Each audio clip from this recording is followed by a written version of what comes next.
دا نو اوس ژوند دی.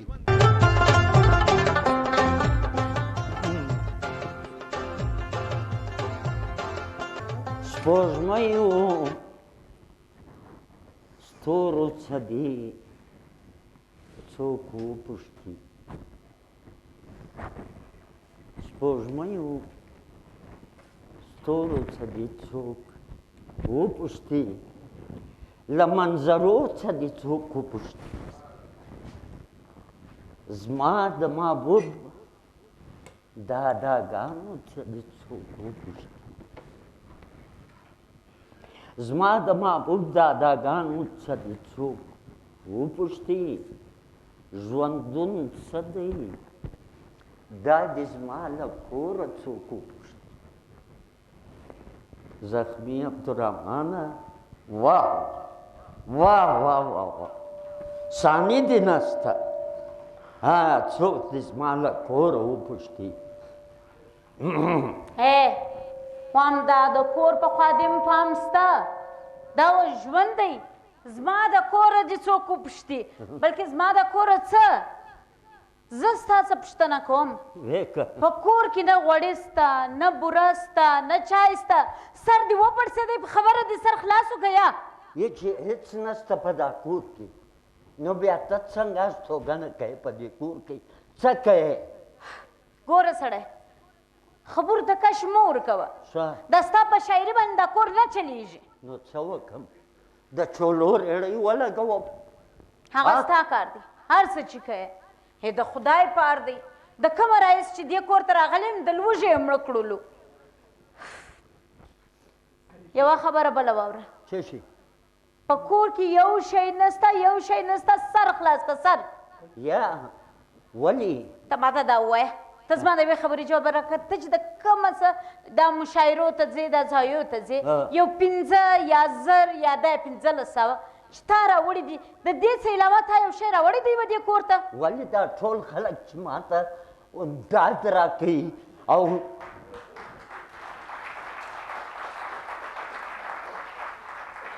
له هرې خوا زما شعرونه ستایل کېږي، هغه څه چې دي دا واوا دپاره مې لا جلا خلطه ایښې ده. او د کنۍ دا څونه چې سکون ما زه وموندم، زه هغه نسم بیانولی. هو دا سکون خالي ستا دپاره دی، موږ خو چې د لوږې مړه کړلو. یوه بله خبره واوره، ټینکۍ به اوبه هم نسته، خبره واوره، اوبه نسته، ټینکر نسته. کور دې خراب نشي. ولې دا تېرو شپو کې چې زه اسلام آباد ته ولاړم په تیاره کې، بیا هلته په 5 سټار هوټل کې زما قیام، بیا یې طعام راکړي توشه، او بیا چې بېرته راستون شوم کوټ ته، هوایي ډګر څه رالم کور ته، ښه کلک کلک اوتو سوي نوټونه چې مې درکړو، هغه څه وو؟ هو را دې کړه، هغه زموږ د کور څنګ ته دوکاندار نه دی، د هغه پور مې لا په څه مشکل ور ادا کړي د هغو پیسو څه. ولې؟ دا د IMF پور و چې نه ادا کېدی؟ د هغه سلام لوړ پور و، هغه د اوبو پر خبره دې ځان واچوي، یوه میوه لا بله اوبه هم په کور کې نسته. دا لا بله دا خو ماته معلومه ده، سرکاري نلانو کې خالي فشار لکه تور مار پوش پوش او بلونو په اسکه غاړه راستوي، د خدای په شرمو وشرمې. مبارک دې د چش د دغه ټینکرانو هړتال درته کړی؟ بس هړتال کړی. زما په ملک کې بې د هړتاله څه شته چې ګورې ډاکټرانو هړتال کړی دی، مریضان غریبان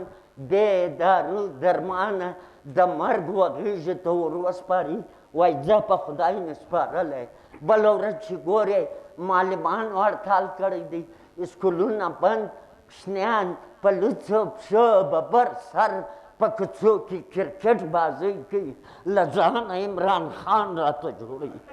او دا بلې خواته چې بیا وګورې کلرکانو هړتال کړی دی، بیا چې دې خواته وګورې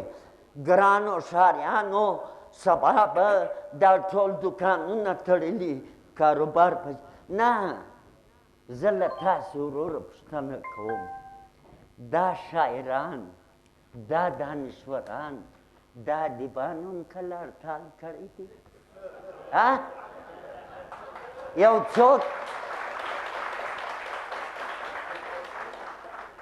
نه کې کړی دی خو تاسې ماته ووایه یو څوک داسې شته د مورې زوی چې د دغه زبلې خلکو په کور کې کتلي وي چې یو وړه شته یو بوره شته نه نه نه مور دې ومري بس ته خو جناب زما ډېر لوی شاعر یې اوس دا واغوندم که نس په مور وایه نور بس نو ته کښېنه دغه شاعري راته کوم وژېدل وژېده مرو السلام علیکم نه سلام نه ورسد وعلیکم السلام وعلیکم السلام خیال کوه سلام دی لمسې راس دلته کښېنه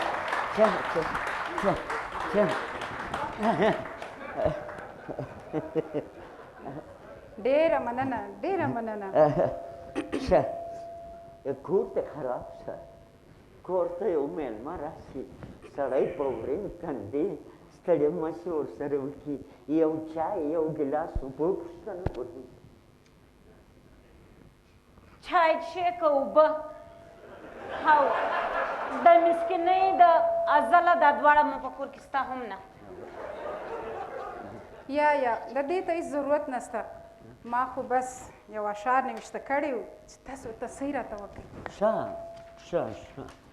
دا خو ستاسې ذره نوازي ده که نه زه خوارو یا دا خبره نه ده تاسو ته خدای پاک ډېر لوی نوم درکړی دی الله یو عزت درکړی دی یو لوړ مقام یې درکړی دی بیبي صرف نوم یې ورکړی دی کاروبار یو شی نسته هغه دې نه دی اورېدلی وایي نوم یې لوړ کړ ډګر هغه په ده سوي دی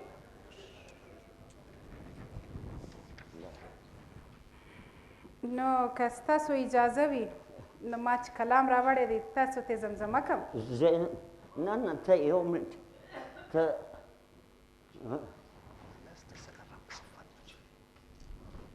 اوس موږ ته چای نه راوړې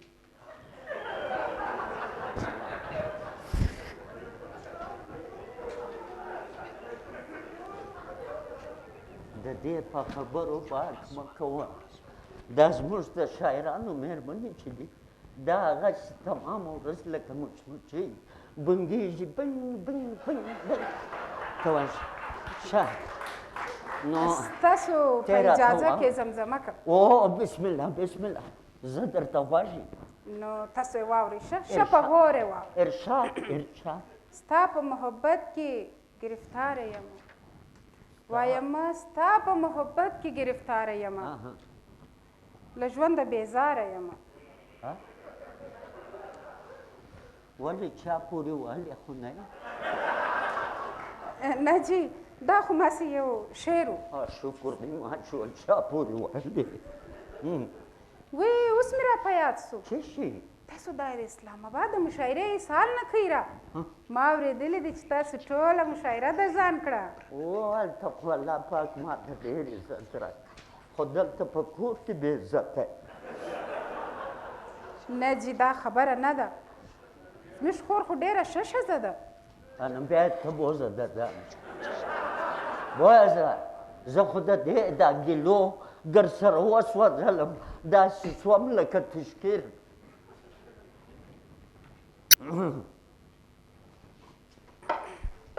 ښه نو تا څه وایې ما ښه بیبي مهرباني مننه خوږه یې لږ کمه ده د غونه خوږه په کور کې پرته وه هیڅ خبره نه ده زه خو هسې خوږه کمه پکاروم ولې خدای ناخواسته د شکر نه جوړي خو نه لرې خدای دې نه کړي یا هسې احتیاطي تدابیر مې خپل کړي دي ښه زه نو بیا دا ښه دي احتیاطي تدابیر او بابکه هله بابکه پر ما شاعري ولیکه څه چې وکړم ما نوی ریکارډ جوړ کړی بابا جانه داسې چکې وې بابا جان چې دی مې کوي یو ارګین د باونډري په اخوا چې را دی کې د باونډري په اخوا د شاهد افریدي ریکارډ مې مات کړي تیسترینه سینچري مې جوړه کړې ده. تیسترینه سینچري هو په مخالفت کې دې کوم ملک ولاړ. وای ملک بابا جان ته خو هم ګپه کوې. زموږ دونه قسمت چیرې چې موږ به د بل ملک سره بازۍ کوو. دغه خپل اشنایانو سره دلته په کوڅه کې بازۍ کوله او پاته سو ګراونډونه خو شکر نشته. یا نو دا چپې او چوکۍ نو څنګه والې؟ هو بابا چې په کوڅه کې بازۍ کوو ولې در وښیم نورک نه دی د علي پهلوان زوی چې دا ګین بازۍ کوو د ده کور ته ولاړی چکه که ده په دیوال وموښتی نو چوکه دا یې سینچري تیاره. د شاید افریدي ریکارډ ماته ووایي. دلته ماته وګوره کور ته یو ښایسته مېلمه راغلی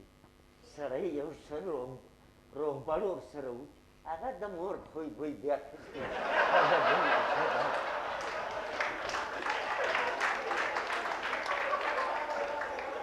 بابکه په دغه دی خوشحاله ښکاره. تروري ستړې مه سې څنګه یې؟ یو خوار نه سې تروري دې به چاته وویل. خیر اوسې زه ښه ته ښه یې؟ ډېره خوشحاله معلومیږي او چې دا خبره راسي چې ستاره کوم یو ښایسته میلمه وي نو زما د بابا هم په خوش مزاجي کې ثاني نه لري. او بدبخته نه یې دا شاعره ده خپل اشعار یې راوړي دي د تصحیح دپاره. د تصحیح دپاره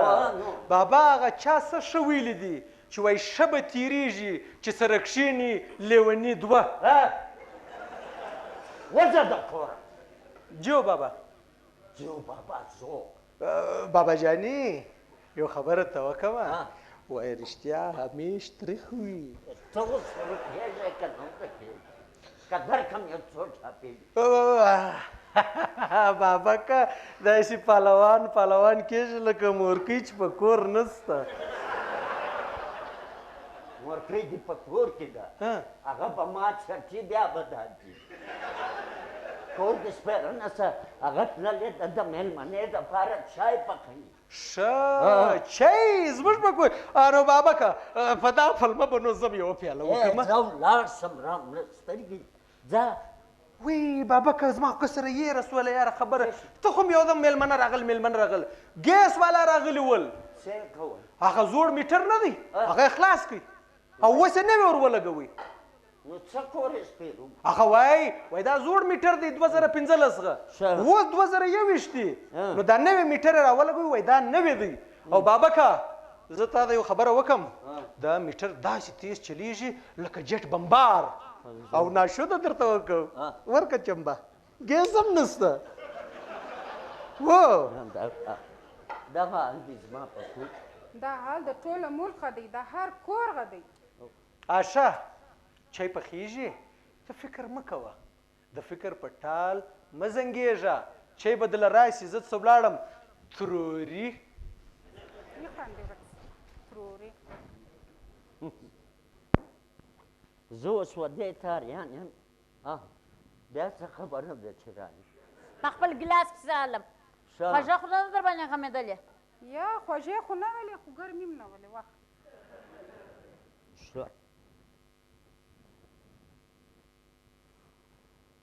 نو ما ته راکړه اجازه زه به ولاړه سم. ته نو یا یو منټ ته چیرې ځې زړکې پاته شه ډوډۍ به دې مې راسره خوړلې یا بله ورځ به راسم بله ورځ به یې درسره وخورم. ښه نو ما ویل ته ځې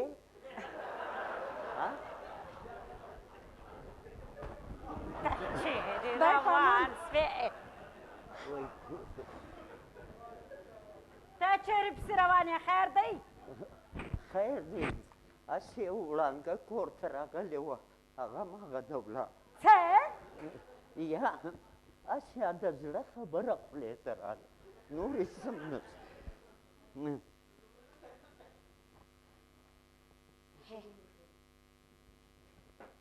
ته دا راته ووایه ته اوس دا څه شي کوې یو څه خپل د عمر خیال خو وساته. وایي د خدای پار زما په عمر نو څه سوي دي خو له کوچنیوالي یو دم وسپېنځلتوب ته رالم ځواني خو ما لیدلې نه ده ځواني خالي ما ولیده په خالي نس باندې زیاته زما ستا سره ګزاره نه کېږي په دې کور کې سړی ګزاره نه کېږي دا د خلک د ما څخه پوښتنه وکړي چې زه څنګه له تا سره ګزاره کوم څه دې وویل او نو زه دغه درته وایم چې ته اوس د ما سره دا سترګې برګې برګې کوې لاسونه غورځوې یو څه شی نشته چې راوړې زه وخورم ولې نشته سته اوس یې دستي درته راوړم څه شی زار ښه دی چې دا زار وخورم کم از کم دا مسلې خو به ختمه شي اوس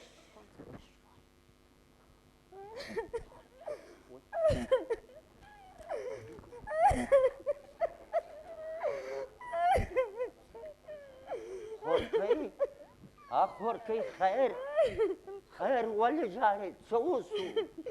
لالا زما کوچنیان د 2 ورځو سره وږي او تږي ناسته دي کور کې هم نه لرمه لالا ډېره د مجبورۍ سره هله راغلم لالا زما د خدای دپاره مدد وکړئ ستا مدد وکړه زه به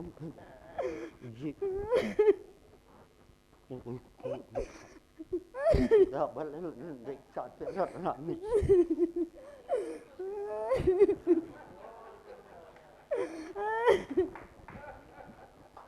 خونه دغه در سره وه دا واخه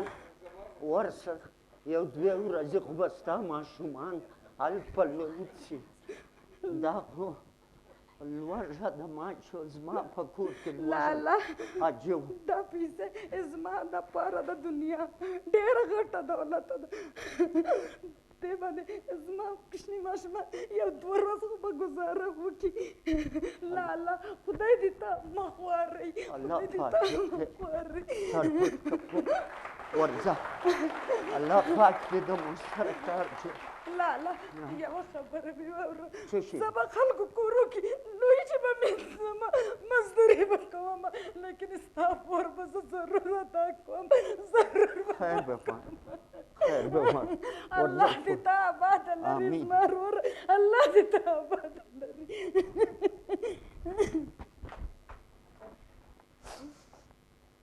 دا بیا د چا کوله ختلې وه په دې کور کې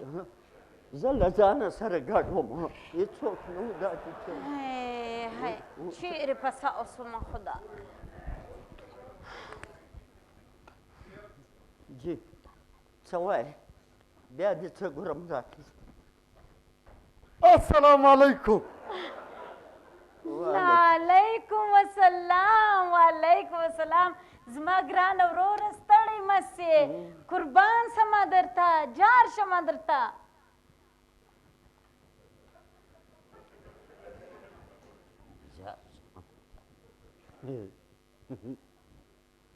څه دې وویل لږ په زوره وګایږه چې زه یې واورم خورجانې خورجان اخشې به ټوکې کوي اخشه سلام علیکم وعلیکم السلام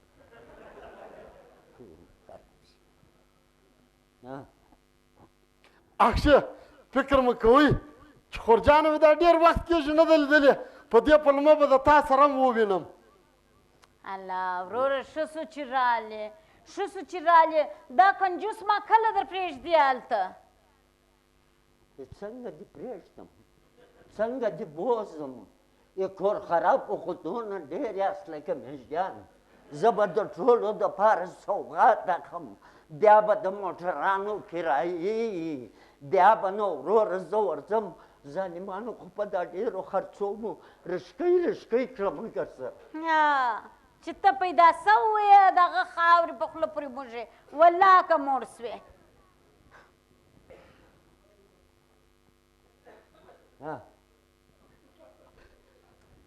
اخشه څه وکړم خوله مې نه در پرې کېږي بس رالم او ستا و دیدن ته ښه ای لالا ته دی پرېږده تا ډېر ښه وکړه چې راللې کور ته وم زما یادېدله بابک مې یادېدی دا راته وایه بابک څنګه دی خویندې څنګه دي وړونه څنګه دي الحمدلله ګرده جوړ روغ و راتلو له تیار و ما ورته تیار ودرې چې زه خورجانه ونیم بیا را به تی راسئ الله لا دې راولې لا دې راولې راحت دی کې دغه یو ملا بس دی نور هم پسې راځي وای وای وای جمال لالا خورجانې ته فکر مه کوه ته فکر مه کوه اوس زه رالم زه خپله خورجانه یوازې چیرې پرېږدم بلکل لالا الله دې خبره کو زما ګرانه وروره ستړی شوی زه ځمه ښې تازه چای در پخوم اشه دا راته وایه ناشته دې کړې ده که الله اکبر چې د هغه چمن را روان شوی او په دا بس کې وای د خدای پار دی انسانان حیوانات غوندران بېنډۍ کدوګان ګرده ورچولي وو په دغه ځای پورې چې راتلم د خدای په قرآن دی شوی یم لکه برېښته بس څوک هم ډېر ستړی شو خو ستا مینه ډېره زوروره وه دغه یم چې تا ته راورسولم الله دې راوله الله دې راوله ښه کار دې وکړ راورسوه نو خود یې ښه کار وکړئ ښه سورالي په خپله خور باندې پوښتنه وکړله وای کور دې خراب شه په دا لالا ته دی پرېږده دی خو ګرد عمر یا دی یا شاعري ده یا دغه بوڼاری دی لکه ماته میچن ګرد عمر سره کړپېږي خورجانې والله ناشته مې هم نه ده کړې ښه بس اوس نو که یو دوه کپه چای یو څلور پراټې او ورسره یې څلور هګۍ هغه ما فرایي راس اوس نو ښه شو د دې خیرن دپاره څلور پراټې تودې چای او څلور هګۍ فرایي څونه لویه فرایي به دي وام ته هېڅ مه ورته کوه زه د خپل ورور سالي خپله پاللی شم ښه راځه ګرانه وروره راځه زه خپله هلته ښایسته ناشته در تیاره کړم ته به ستړی شوی یې اکشه که کښته ګورې که پورته د دغه غویي سره نه دی د دا د غویي د غوښتر خو ډاکټر منې کړی او دا سبزي موزي خو زه خورم نه کور دې خراب نو څه شي ما خورې نو که سیرلی میرلی نو یو کار به جوړ شي ته راځه لالا ته دی لکه راځه وای زما توره بخته په څه بلا ده د بزې زو د بزې زو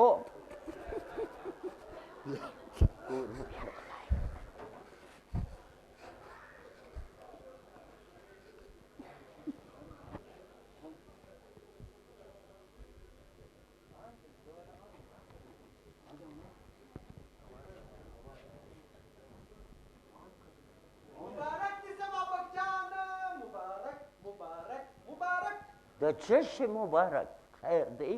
نوکري دې وموندله وایي نوکري دې وموندله بابا جانه د نوکري دپاره د غټو غټو سفارش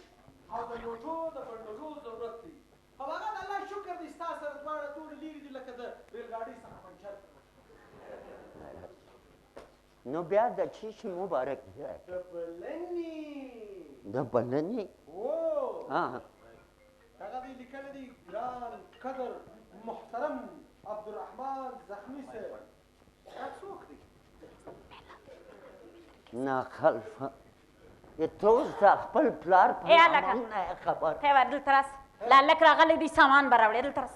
هله هله هله هله وا کور دې خراب ای څه حال دی هلک خو دا مو څه غوبل په کور کې جوړ کړی دی اکثر ای مړ خو مو در وتړو په ډوک یې ووالم مړونه مو په کمره کې له کړي دي څنګه خلک یاست مېلمه نسئ ساتلی څه در باندې وکړم چا درته وویل چې راسه خور مې ده نه به وله راځم لوږې دې مړه کړه راله وای کور دې خراب اوس نو د لوږې دې مړه کړه راله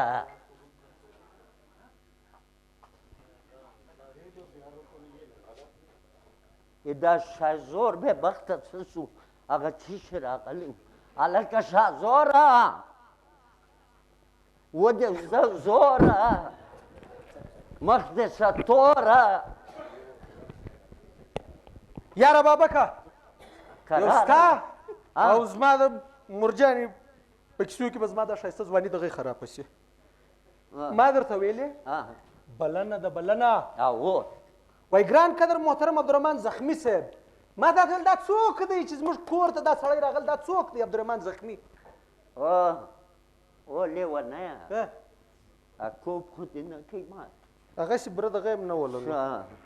زما مطلب دا دی ته اوس د خپل پلار په نامه نه یې خبر یاره بابا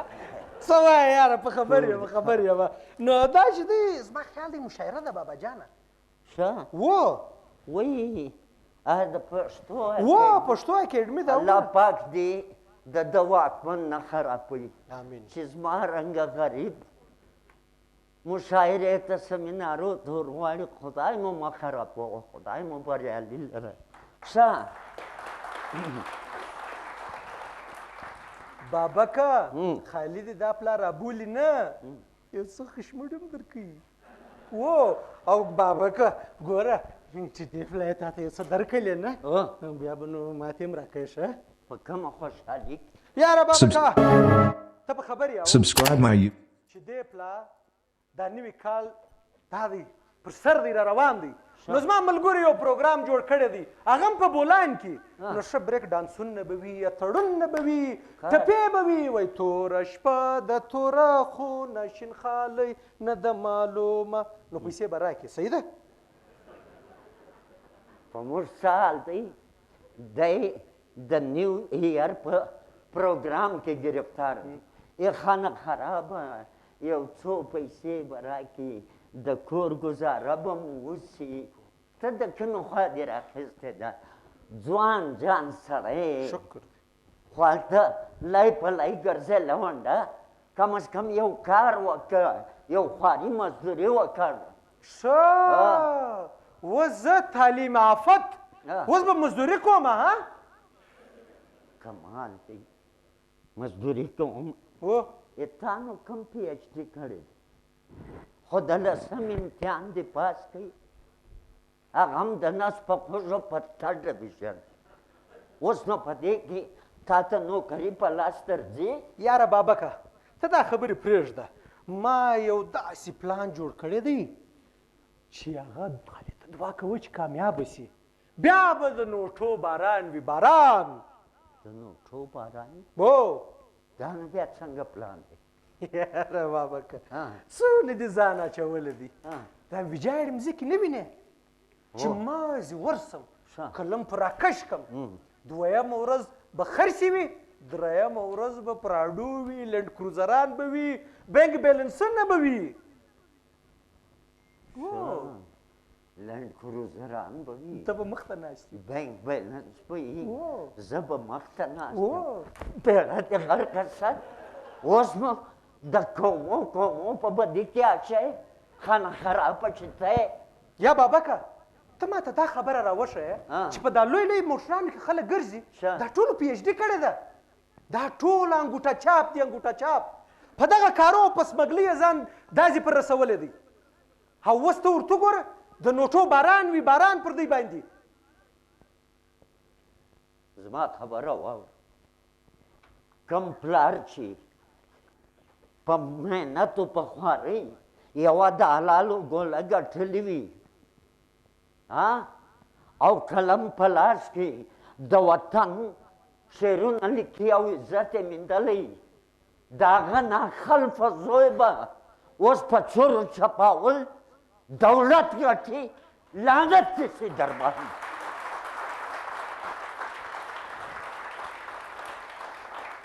بابکه دا دنیا د دنیا دلته عزتداره نوموړی غښتلی هغه دی بابکه چې روپۍ لري روپۍ اور دې واخلي داسې روپۍ داسې عزت داسې قهرماني اور دې واخلي نه زما زوی اوس زما د کوره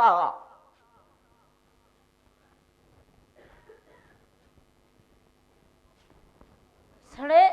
د پرلک ولې خشمېږي بیا څه سوي دي ولې خشمېږي ته د خشم وایې زه له شرمه ګر سره د یقین ټوټه شوم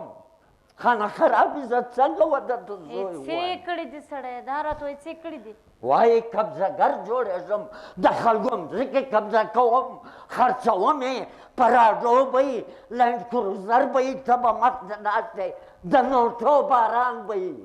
ولې د ډبرو باران نه در باندې کېږي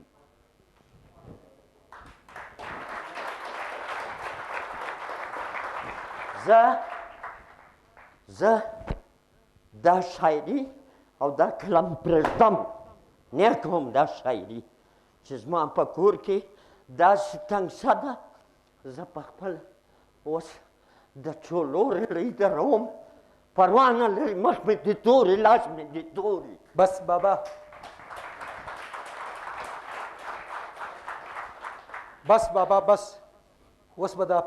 کور کې به نه نیستي وي نه لوږه زما پلار چې کوم مقام په شاعري موندلی دی او چې په کومو لاسو قلم اخیستی عزت ګټلی دی د هغه مقام یې لوېدو نه پرېږدمه بابکه ته به د وطن ترانې نوشته کوې د مینې منارونه درې او موږ ته به د صداقت لارې راښوې واخله بابا نوشته که بابا جانه د راتلونکو نسلو دپاره چې د لوستو وروسته دا نوې پړاو نوې رڼا وویني زه ویاړ کوم خپل په پلار چې زما پلار شاعر او ادیب دی بابا جانه هو ما ته عفو وکړه عفو وکړه بابا جان سړی زم بخښنه در څخه غواړم ما هم ته ډېر تنګ کړی یې هغه ورځ د خدای نه راولي چې ته به د چولو لیړۍ ترې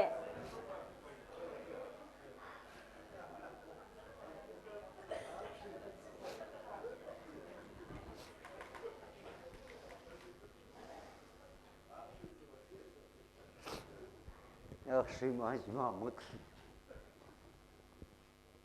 د زخمي زخمونه جوړ شول د مینې ډیوې بلې هره خوا رڼا شوه د ځوانانو په لاسو کې به کتابونه وي نوی سوچ به وي بلکل پر افت په ستوري ځلاند وي نړۍ به وویني زما د هیواد دغه ښایسته بچیان زه به و نړۍ ته ورښکاره کړم چې دغه د زما د هیواد ګلان آفرین آفرین پر تاسو زما بچیانو بریالي اوسئ خوشحاله اوسئ آفرین دې پر تاسو دي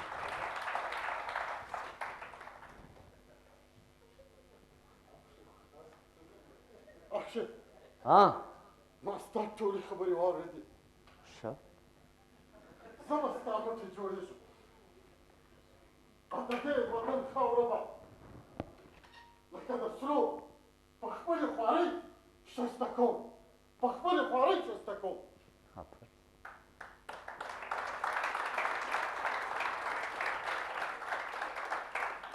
آفرین زما وروره ما هم د داسې غښتلي او پیاوړي ورور ضرورت درلود راشه زما په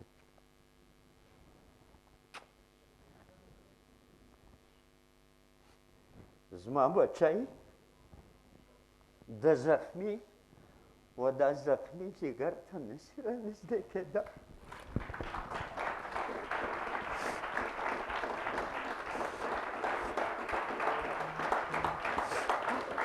شکر دی خدایا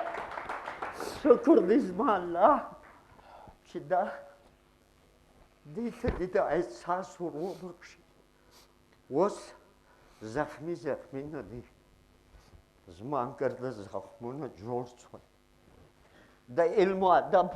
ورونه خلاص شول ستوري ځلان دي انشاءالله زما هیواد به زما قام به په ګرده دنیا کې نوموړی کام وي انشاءالله. الله مو بریا په نصیب کړه. خوشحاله اوسئ. خدایا زما پښتون قام آباد لرئ. آمین ثم آمین.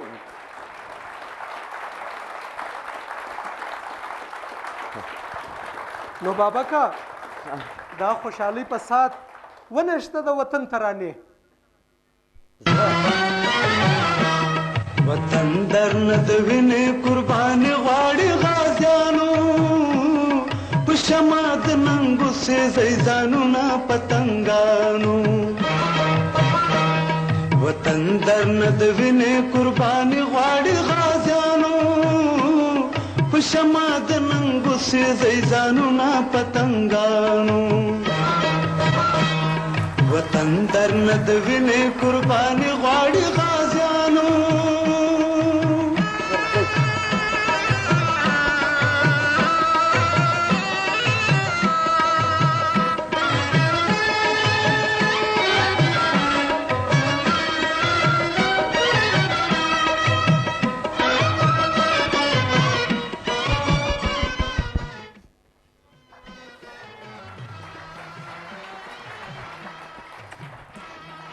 السلام علیکم ملګرو او زما خوندو، هیله لرم چې تاسو به په ډرامه ښه خوند اخیستی وي.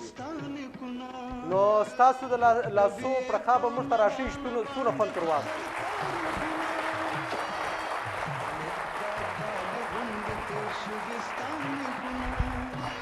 زما وروڼو ملګرو په دا ډرامه کې پیغامات هم ول او زموږ ستاسو ټول لپاره ډېر هغه د ژوند په هکله باندې چې خاص د شاعرانو یو ژوند وي، یو تریخ ژوند وي چې خلکو ته خوشحالي ورکوي خو خپل د دوی حال هېڅوک هم نه پوښتي. نو دا ډرامې کې زموږ سره ولو د سټیج او د ټي وي ډېر ښایسته هنرمند دی چې د عکس کردار یې کړی ولو. نو ستاسو په چکچه کې بلنه ورکوم جمال بړی صاحب.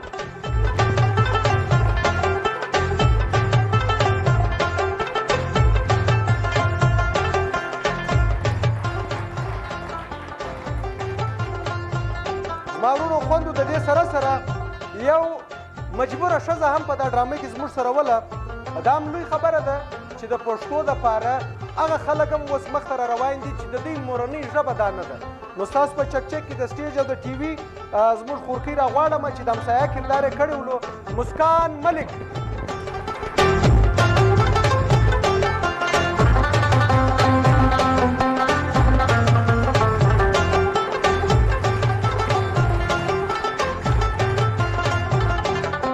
او د دې سره سره بېلاره یو زوی ولو چې په اخر کې برده په لاره سو د شیزور کریکټر کړی و ما عبدالله سکزي.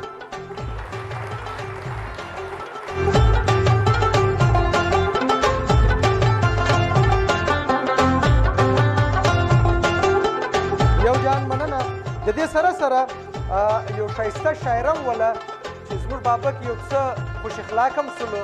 د ټي وي ډېره ښه کوربنه هم ده. د سټیج د ټي وي څخه تعلق دی. ستاسو په چکچک کې تانیا کاکړ.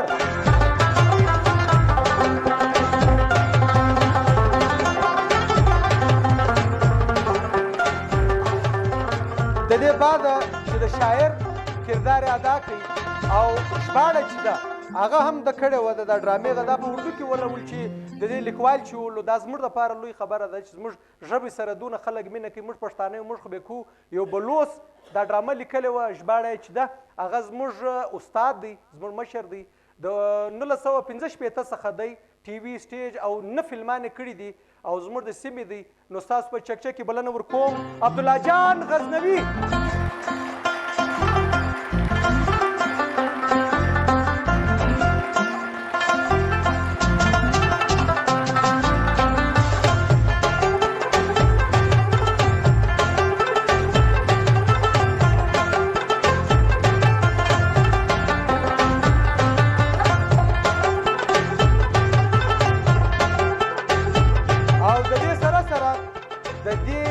ډایرکشن ولو او چا چې لیکلی وله هغه به در ښیم خو هغه اول مې مورکۍ یېره سوه، ډېرې ترخې خبرې کوي. نو زما یېره سوله او په دې کې نوم هم نه لیکل. دا د ایډي صاحب قصور دی. په ما ډېره ګرانه ده وجه دا ده په هره ډرامه کې تقریبا زما د مور کردار ادا کړی دی. د ټي وي د سټیج فلم هم کړی دی. یو زنانه ده دا هم تر 20 کاله زیات د پښتو د ژبې خدمت یې کړی دی. نو ستاسو په چکچه کې بلنه ورکوم پروین رانی.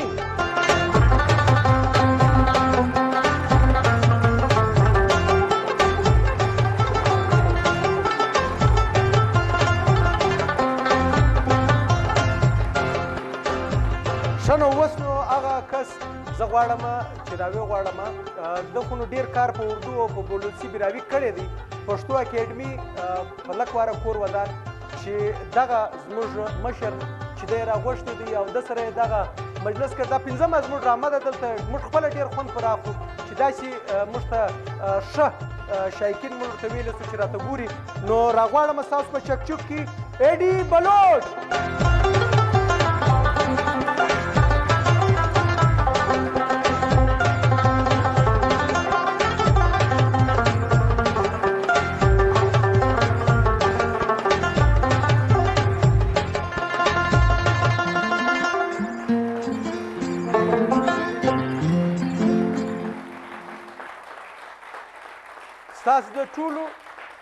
ستاسو د ټولو یو جهان مننه، د پښتو اکیډمي یو جهان مننه.